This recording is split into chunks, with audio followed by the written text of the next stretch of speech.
पहलगाम हमले के बाद पूरे देश में पाकिस्तान के खिलाफ आक्रोश है। हर कोई पाकिस्तान के खिलाफ सख्त कार्रवाई की मांग कर रहा है। वहीं पाकिस्तान सीमा के करीब बसे गांवों में भी लोग इस बार पाकिस्तान के खिलाफ फुल एंड फाइनल एक्शन की मांग कर रहे हैं। एबीपी न्यूज पाकिस्तान की सीमा के करीब बसे आखिरी गांव दर्दपुरा पहुंचा है, जिसे 90 के दशक में आतंकवादियों ने निशाना बनाया था। और सबसे बड़ी बात यह है कि इन तनावपूर्ण हालात में भी इस गांव में बच्चों की पढ़ाई नहीं रुक रही है। फिलहाल भारत पाकिस्तान सीमा के एक गांव में हूं। इस गांव का नाम है दर्दपुरा। गांव के नाम में ही दर्द है, क्योंकि इस गांव को बेवाओं का गांव भी कहा जाता है, विडोज विलेज ऑफ विडोज, क्योंकि इस गांव में आज भी करीब करीब 350 महिलाएं बेवा हैं जो अपना घर चलाती हैं, अपने परिवार को चलाती हैं। ये गांव दर्दपुरा भारत पाकिस्तान सीमा पर है। इस तरफ अगर देखें तो ये भारत की पहाड़ियां हैं और इसके ठीक पीछे अगर हम जाएंगे तो पाकिस्तान ऑक्युपाइड कश्मीर का इलाका आता है। अब इस गांव की कहानी बेहद अलग है।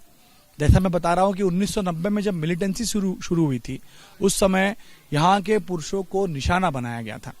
तभी यहां पर बड़ी संख्या में करीब करीब 70 से 80% संख्या में महिलाएं बेवा थीं, ऐसा बताया जा रहा है। लेकिन आज परिवर्तन हुआ है। आज यहाँ स्कूल खुले हैं, आज यहाँ बच्चे पढ़ रहे हैं। यहाँ ये बदलाव पिछले 35 साल में आया है और इसी बदलाव की तस्वीर दिखाने के लिए मैं दर्दपुरा गांव पहुंचा हूं। सरहद पब्लिक स्कूल ये पुणे की एक संस्था है जो पिछले कई सालों से यहाँ काम करती है। सरहद संस्था है, इन्होंने ये स्कूल बनाया है। मुश्ताक है मेरे साथ, जो स्कूल को यहाँ चलाते हैं टीचर्स के साथ मिलकर। मुश्ताक, मैं कह सकता हूँ कि तनाव का माहौल है, लेकिन उसके बावजूद भी पढ़ाई रुक नहीं रही बच्चों की। जी बिल्कुल, तनाव का माहौल तो पूरे कश्मीर में है और पढ़ाई तो बिल्कुल नहीं रुकनी चाहिए, क्योंकि ये एक फ्यूचर है इस गांव के, इस स्टेट के और इस देश के एक फ्यूचर है ये बच्चे। अगर इनकी पढ़ाई रुकी तो ये गांव कभी डेवलप नहीं होगा। आप मौजूदा हालात पर अब क्या राय रखते हैं? आप क्या समझते हैं? देखो, ये मौजूदा जो भी हुआ है, पहलगाम में हुआ है या कश्मीर में कहीं किसी जगह पे भी होता है, ये जो भी है ये बिल्कुल गलत है। इसके हम खिलाफ हैं, सख्त इसके खिलाफ है।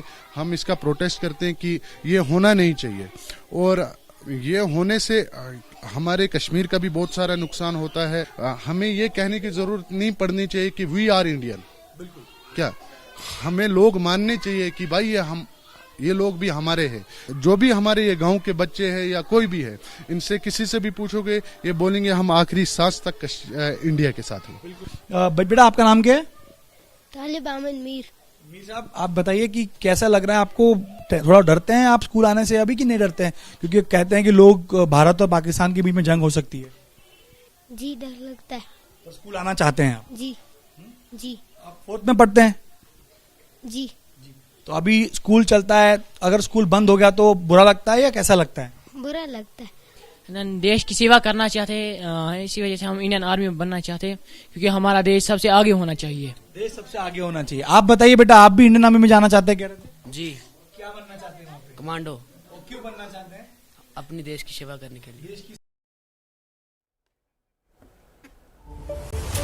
देखिए, 22 अप्रैल को कश्मीर के पहलगाम में हुए आतंकवादी हमले के बाद पाकिस्तान में भारत की जवाबी कार्रवाई को लेकर बहुत डर और खौफ है। वहीं दूसरी तरफ जम्मू के अखनूर सेक्टर में पाकिस्तान की ओर से लगातार फायरिंग की जा रही है, जिसके चलते भारतीय सीमा पर बसे गांव में पाकिस्तान को सबक सिखाने की जो मांग है वो जोर पकड़ रही है। एबीपी न्यूज अखनूर सेक्टर में एलओसी से सटे हमीरपुर कोना गांव पहुंचा, जहां के लोगों की बस एक ही मांग है, पाकिस्तान को उसी की भाषा में जवाब दिया जाए।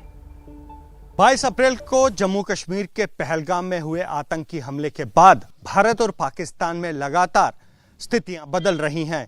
तनाव जहां डिप्लोमेटिक लेवल्स पर है, वही तनाव सीमा पर भी है और हम इस समय ग्राउंड जीरो पर हैं। एबीपी न्यूज इस समय जम्मू के अखनूर के एलओसी के इलाके में है और ये एलओसी से सटा हुआ आखिरी गांव हमीरपुर कोना है। गांव की तस्वीरें आपको दिखा दूं, क्योंकि ये गांव इसलिए भी अहम हो जाता है क्योंकि 22 तारीख के बाद से, जब से भारत और पाकिस्तान के रिश्ते बढ़े हैं, इस इलाके को, अखनूर सेक्टर को पाकिस्तान ने लगातार टारगेट किया है। दिन के उजाले में जहां पाकिस्तानी सैनिक छिप जाते हैं, वहीं रात के अंधेरे में ये सैनिक यहाँ पर इस इलाके में फायरिंग करते हैं। आपका क्या नाम है?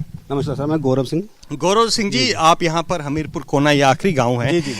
जब से 22 तारीख का हमला हुआ है, आप यहाँ इस गांव में रहते हैं, क्या कुछ स्थिति यहाँ पर? हम जो लोग हैं, नौजवान पीढ़ी जो है, हम आर्मी के साथ खड़े हैं। हम मोदी जी से ये कहना चाहते हैं कि आप मुंह तोड़ जवाब दीजिए पाकिस्तान का, जो बार बार नापाक हरकत हमारे बॉर्डर पे करते हैं। दिन में तो पाकिस्तानी सैनिक छिप जाते हैं, रात को हमला करते हैं, रात को फायर करते हैं। आपको लगता है कि बॉर्डर के हालात ऐसे हैं, क्योंकि आप बॉर्डर यहाँ से कुछ ही दूर है, आपको लगता है डरे हुए हैं?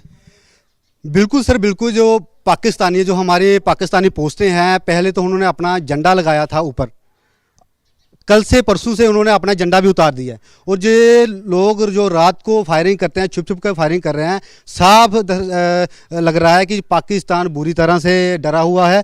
हमारी यही रिक्वेस्ट है कि ज़्यादा से ज़्यादा कम्युनिटी बैंकर बने और जोरदार इनको पाकिस्तान को जवाब देना चाहिए। पाकिस्तान रात को छुप छुप कर फायरिंग करता है, दिन में जो है। आप चाहते हैं कि इस बार जवाब दिया जाए? हाँ, जवाब देना चाहिए कि हर बार हमें जब भी फायरिंग करते हैं चोरी से ही करते हैं। एक बार हमारा हिंदुस्तान भी अभी फायरिंग करे तो एक बार ही काम खत्म करे। यहाँ पे जिस जगह पे हम खड़े हुए हैं, ये जीरो लाइन है। ये मीरपुर कोना, इस गांव का नाम है मीरपुर कोना, बिल्कुल जीरो लाइन पे हैं। जब भी फायरिंग आता है, हमारे बच्चे जो बीवी होती है हम उनको सेव करते हैं, लेकिन हम 24 घंटे आर्मी के साथ भरपूर साथ देने वाले। सीने पर गोली खा सकते हैं। और पाकिस्तान जिस तरह से कहा जा रहा है कि दिन के उजाले में न केवल पाकिस्तानी लोग बल्कि पाकिस्तानी सेना भी है जो यहां पर छिप जाती है, बाहर नहीं आती और रात पड़ते ही इन गांव में फायरिंग करती है। और ये वो गांव है जहां पर एबीपी न्यूज़ पहुंचा है, जो आखिरी गांव है हमीरपुर कोना, और यहां से कुछ ही मीटर की दूरी पर भारत पाकिस्तान एलओसी है। 22 अप्रैल को कश्मीर के पहलगाम में हुए आतंकवादी हमले के बाद पाकिस्तान लगातार जम्मू कश्मीर सेक्टर को निशाना बना रहा है। पाकिस्तान एलओसी की जिस कलियाल पोस्ट से भारतीय इलाके को निशाना बना रहा है, वो घने पेड़ों के बीच पाकिस्तानी सेना की एक पोस्ट है। 22 अप्रैल को पहलगाम में कायराना हरकत को अंजाम देने के बाद पाकिस्तान दरअसल ये जो कलियाल पोस्ट है, यहीं से भारत के अखनूर सेक्टर को वो निशाना बनाता रहा है। मैं जहां खड़ा हूं, ये वो आखिरी घर है जहां से मैं आपको सीमा दिखा सकता हूं। मेरे इस तरफ आप देखिए, ये जो पीछे आप पेड़ों की एक पूरी श्रृंखला देख रहे हैं, ये पाकिस्तान से सटी हुई हमारी एलओसी है।